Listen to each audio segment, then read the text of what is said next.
Para sa mga PK na kagaya ko, ako ay isang PK, pastor's kid. Ako ay lumaki sa simbahan. Kung saan ako ay maraming natutunan. Natutunan ko na kailangan lagi ka nandyan. Hindi ka dapat panghihinaan. Kasi ikaw ang kanilang tinitingnan. Na sa oras na ikaw ay may nagawang kasalanan, hindi ka nila maintindihan. Napakahirap kung ikaw ang nasa katayuan ko.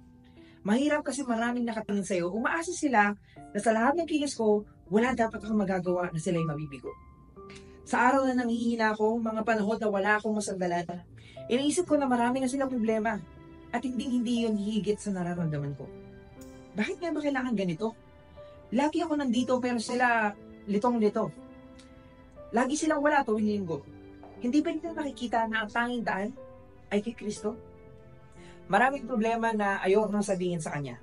Mga problema na sinasarili ko na lang. Alam ko kasi na mas lalo pa siyang masasaktan.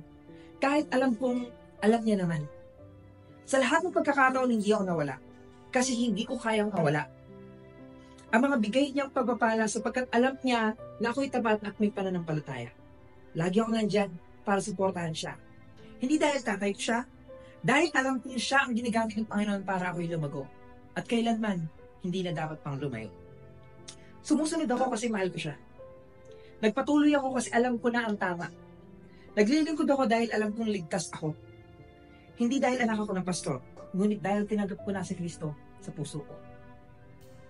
Kaya kung ikaw ay anak ng pastor, sabi nga nila PK, huwag ka susuko, huwag ka panghihinaan. Huwag kang padadala, tatagan mo ang sarili mo. Isipin mo na si Kristo lamang ang pinaglilingkuran mo. At ito ang lagi mong tatandaan, mahalin at suportahan mo ang tatay mo. Dahil ikaw ang binigay ng Diyos sa kanya. Dahil ikaw ang anak ng pastor.